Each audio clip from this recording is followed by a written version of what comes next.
सुप्रभात बच्चों। आज हम चैप्टर 4 पढ़ेंगे जिसका नाम क्या, नन्हा फनकार। नन्हा मीन्स छोटा। तो ये एक स्टोरी है जिसमें एक छोटा बच्चा है जिसका नाम है केशव और एक बादशाह है जिसका नाम है अकबर। तो इसमें क्या होता है, एक छोटा बच्चा केशव जो 10 साल का है वो पत्थर पर डिज़ाइन बनाने का काम जानता है। वो डिज़ाइन किससे बनाता है, छेनी से बनाता है और हथौड़े से, दोनों की सहायता से क्या करता है, डिज़ाइन बनाता है। तो एक बार वो जब डिज़ाइन बना रहा होता है तो वहाँ पे एक आदमी आके पास में खड़ा होता है और वो पूछता है कि आप कैसे बना रहे हो, क्या कर रहे हो। तो छोटा बच्चा उनको बताने लग जाता है। तभी वहाँ पे एक सिपाही आता है और वो छोटे बच्चे को डांटते हुए बोलता है कि आप जानते हो आपके सामने कौन खड़े। तो छोटा बच्चा सोचता है मेरे को नहीं पता है। तो फिर सिपाही बताता है कि ये बादशाह अकबर है। तो उनको देखकर जैसे बच्चे को पता चलता है ये बादशाह अकबर है तो छोटा बच्चा डर जाता है, लेकिन बादशाह अकबर सिपाही को डांट के बाहर भेज देते हैं। और फिर बादशाह अकबर बोलते हैं कि बेटा आप मेरे को भी ये काम सिखाइए, मैं भी करूँगा। छोटा बच्चा पहले तो डर जाता है, लेकिन बाद में क्या, बादशाह अकबर उससे बड़े ही प्यार से बात करते तो छोटे बच्चे का डर क्या होता है, दूर हो जाता है और वह बादशाह को भी काम सिखाने लग जाता है कि आप ऐसे करो वैसे करो।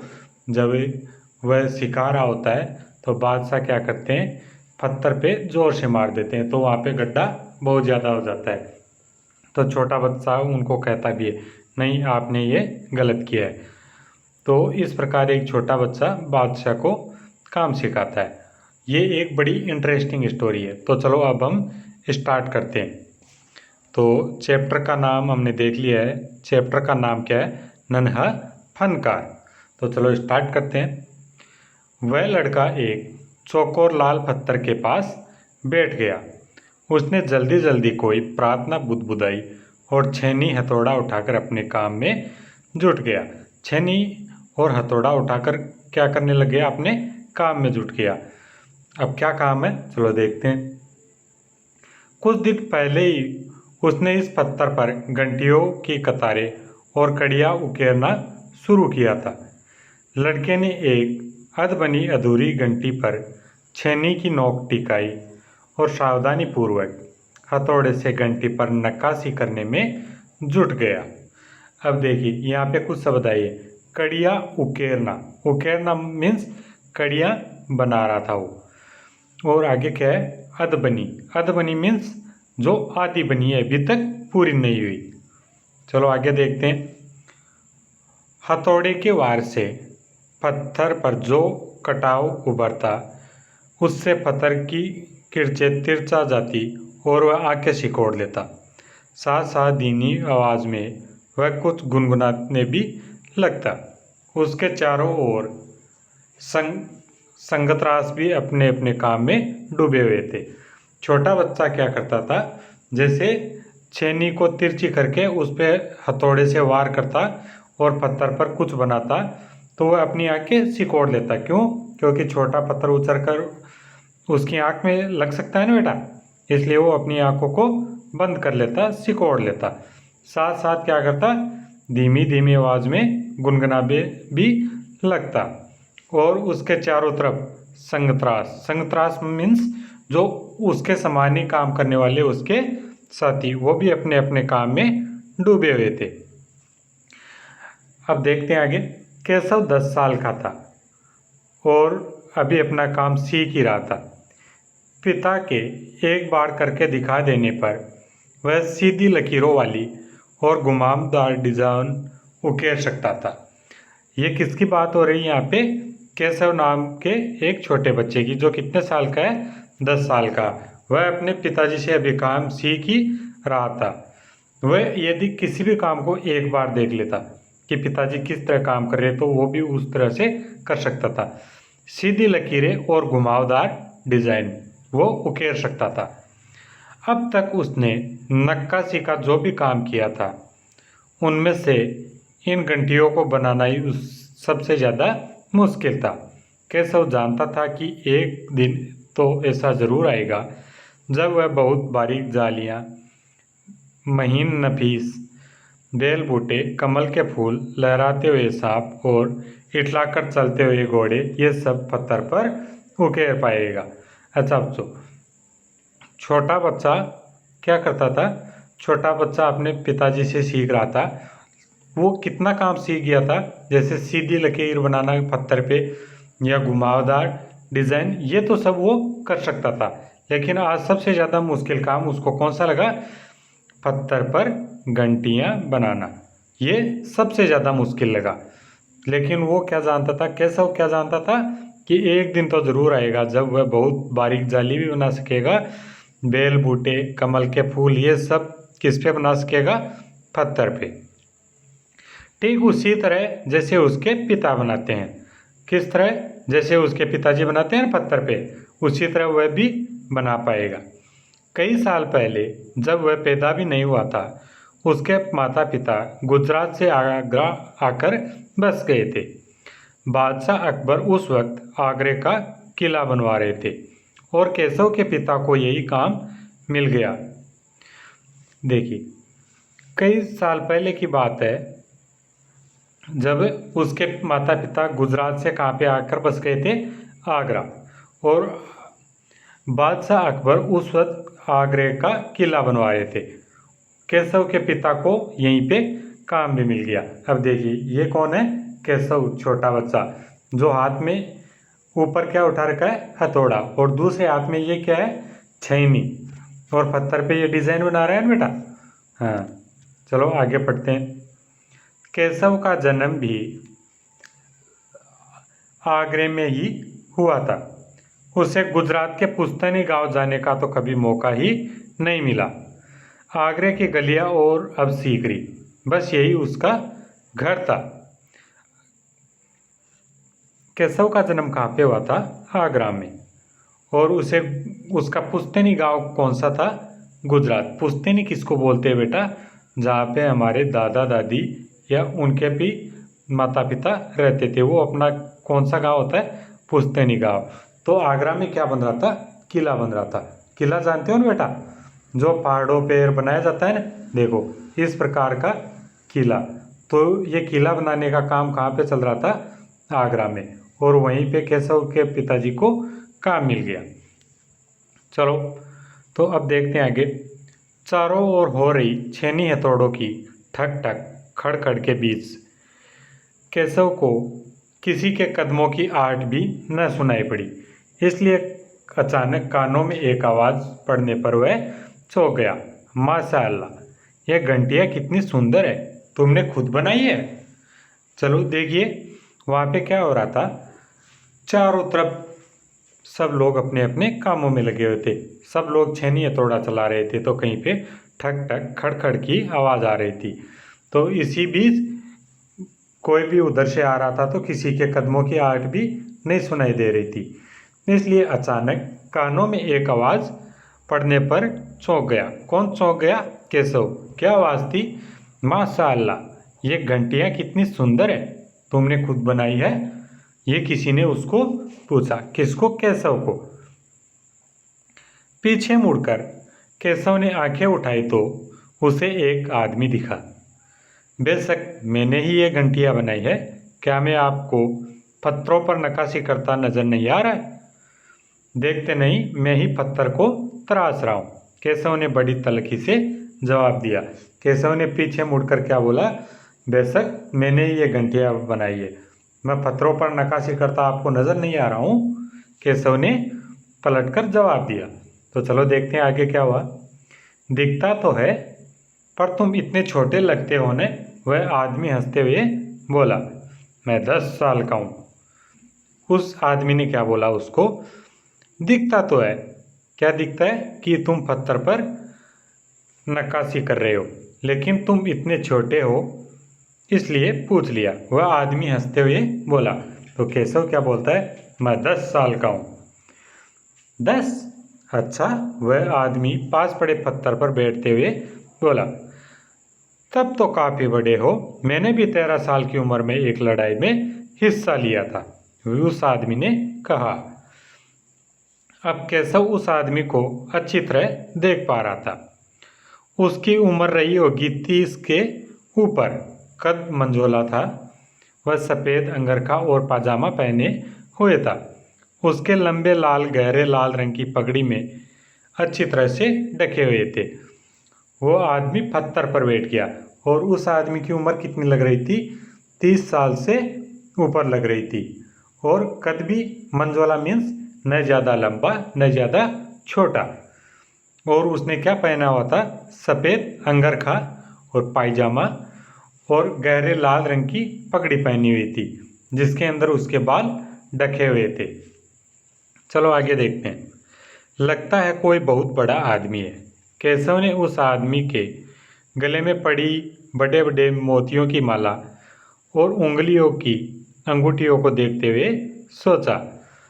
तीखी नाक, बड़ी बड़ी आंखें, ओठों को ढकते हुए नीचे की तरफ आती हुई घनी मूछें। केशव उस आदमी के व्यक्तित्व का मुआयना कर ही रहा था कि तभी उस आदमी ने एक नक्काशी की तरफ इशारा करते हुए कहा, इस लड़ी में अभी काफ़ी काम बाकी है। केशव ने उस आदमी को देखा कि उसके गले में बड़ी बड़ी मोतियों की माला है, उसके बड़ी बड़ी आंखें हैं, ओठों को ढकने वाली घनी मूछें हैं। उस आदमी को देख के उसको उसका व्यक्तित्व बहुत ही अच्छा लगा और उसने बड़े आदमी ने नक्काशी की तरफ इशारा करते हुए क्या कहा, इस लड़ी में तो अभी काफ़ी काम बाकी है। इससे पहले कि केशव कोई जवाब देता, उसने किसी के तेजी से दौड़कर आने की आवाज़ सुनी। यह कोई और नहीं, महल का पहरेदार था। जैसे केशव और वो आदमी बात कर रहा था तो किसी के तेजी से दौड़कर आने की आवाज़ केशव को सुनाई दी और जैसे ही वह सामने आया तो वो कोई और नहीं, कौन था? महल का पहरेदार था। और आकर पहरेदार क्या बोला? हुजूर माफ़ करें, मुझे आपके आने का पता ही नहीं चला, हाँफते हुए उसने कहा। फिर वह मुड़कर भौचक के खड़े केशव को घूरते हुए बोला, बेवकूफ़, खड़ा हो। हुजूरे आला के सामने बैठने की जुर्रत कैसे की तूने? झुककर सलाम कर इसे। जैसे ही पहरेदार आया और आकर वो क्या बोला, हुजूर माफ़ करें, मुझे आपके आने की खबर नहीं थी, वो हाँफते हुए बोला। और फिर केशव की तरफ घूरकर क्या बोला, बेवकूफ़, खड़ा हो। और हुजूर आले के सामने बैठने की तुम्हारी हिम्मत कैसे हुई? झुककर सलाम करीने। अब केशव का माथा ठनका। उसे खुद समझ आ रहा था। बदहवासी में छेनी हाथ से छूटकर नीचे गिरी और वह जल्दी से उठकर खड़ा हो गया। क्या हुआ? जैसे ही पहरेदार ने केशव को धमकाया तो केशव को समझ आ गया। केशव का माथा ठनका मीन्स समझ आ गया। उसे कुछ समझ आ रहा था कि उसके हाथ से छेनी और हथौड़ा दोनों छूट के नीचे गिर गए और वह जल्दी से उठकर खड़ा हो गया। किससे? पत्थर से। अरे कहीं ये बादशाह अकबर तो नहीं? यह ख्याल आते ही उसने झुककर सलाम किया और खरगोश की सी कातर नज़रों से अकबर को देखने लगा। जैसे ही पता चला ये कौन है, बादशाह अकबर है, तो उसने झुककर सलाम किया और खरगोश की तरह तिरछी नज़रों से देखने लगा। अकबर को पहरेदार की दखल अंदाजी भली न लगी। अकबर को पहरेदार की दखल अंदाजी बीच में आकर बोलना कतई अच्छा नहीं लगा। उन्होंने खींचकर पहरेदार को वहाँ से जाने का इशारा करते हुए कहा, ठीक है सिपाही, कुछ देर के लिए हमें अकेला छोड़ दो। पहरेदार तो चला गया, मगर केशव असमंजस में था कि उसे क्या करना चाहिए। वापस अपना नक्काशी का काम शुरू करे या बादशाह के हुक्म के इंतजार में खड़ा रहे। दिल तो उसका अभी भी धक धक कर रहा था। हाँ, पर अब वह डरा हुआ नहीं था क्योंकि अकबर प्यार से उसे देखते हुए मुस्करा रहे थे। जैसे ही पहरेदार धमका के गया तो अब केशव को बड़ी असमंजस असमंजस मीन्स होता है बेटा दुविधा, कि क्या करूं और क्या नहीं करूं वाली स्थिति। केशव को अब सोचना था कि वो क्या करे और क्या नहीं करे, या तो अपने काम लग जाए या बादशाह के हुक्म का इंतजार करे। अभी उसको डर तो लग रहा था लेकिन कम। अब देखिए यहाँ पे बादशाह अकबर खड़े हैं और यहाँ पे केशव खड़े हैं ना बेटा। चलो आगे पढ़ते हैं स्टोरी में क्या हुआ। स्टोरी सुन के सबको मज़ा आ रहा है ना बेटा। चलो आगे देखते हैं। तुम्हारा नाम क्या है? अकबर ने नरम आवाज में पूछा। अकबर ने क्या पूछा? तुम्हारा नाम क्या है? केशव उसने नपातुला जवाब दिया। केशव ने क्या बोला? केशव, बस उसने नपातुला जवाब दिया। केशव, क्या तुम मुझे नक्काशी करना सिखाओगे? किसने बोला? बादशाह अकबर ने। उलझन में पड़े केशव ने तुरंत सिर हिला दिया। तब तो तुम्हें मेरे लिए हथौड़ी और छेनी का भी इंतजाम करना होगा। किसने बोला? बादशाह अकबर ने। केशव फुर्ती से अपने पिता के पास भागा गया और उनका छेनी हथौड़ा उठाकर उल्टे पांव लौट आया।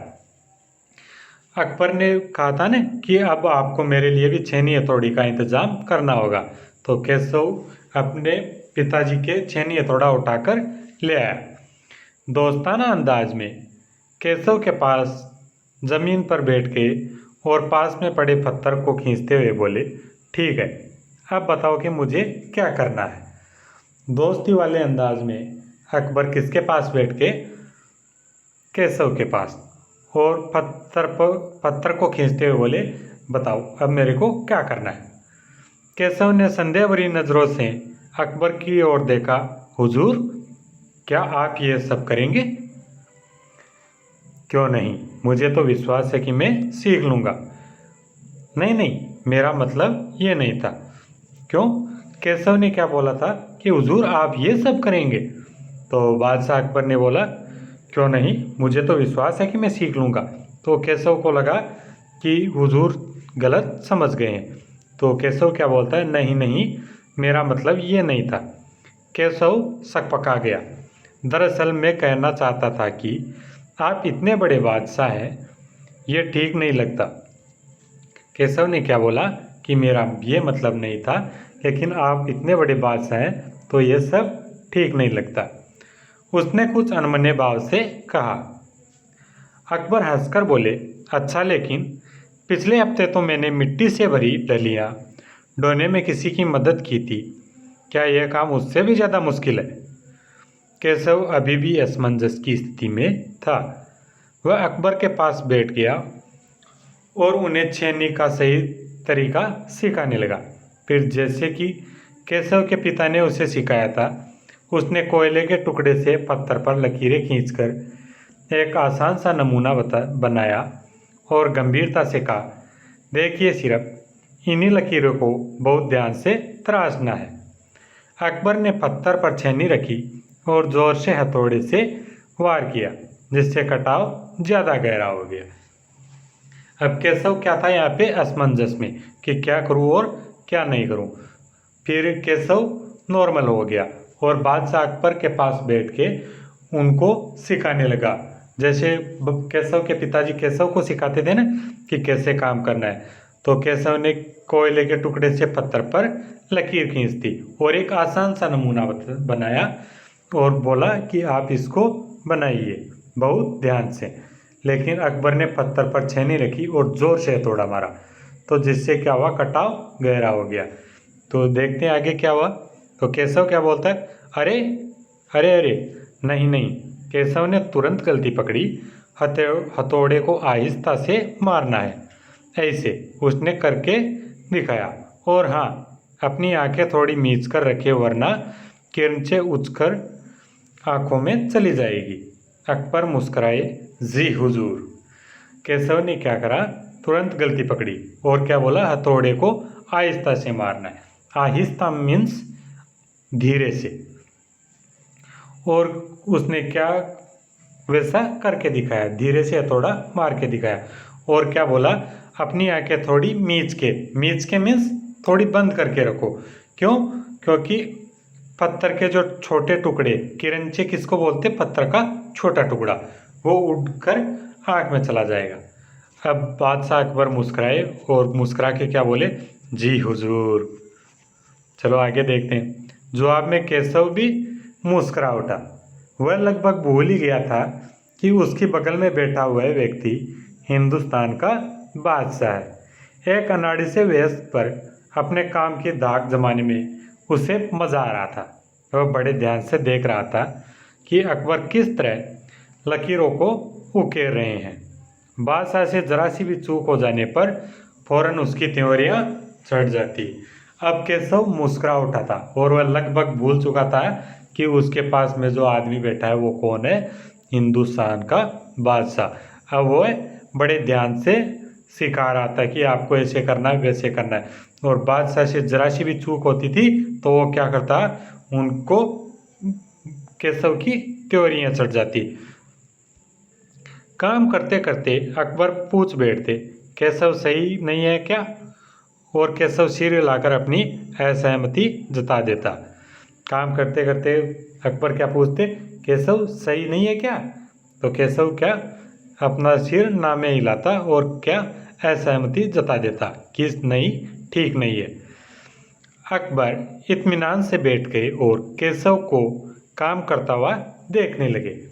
अपने काम में खोए हुए उन दोनों को इस बात का एहसास नहीं हुआ कि आसपास मौजूद उनके संगतरास बड़े कौतूहल से देख रहे हैं। अब वो दोनों काम में कौन कौन, केशव और बादशाह अकबर इतने खो गए कि उनको एहसास भी नहीं रहा कि आसपास काम करने वाले लोग भी उनको देख रहे हैं बड़े प्यार से। अकबर ने गौर किया कि केशव पत्थर पर बने नमूने को ही नहीं तराश रहा, बल्कि अपनी तरफ से भी उसमें कुछ जोड़ रहा है, जिससे भी डिज़ाइन ज़्यादा खूबसूरत लग रहे हैं।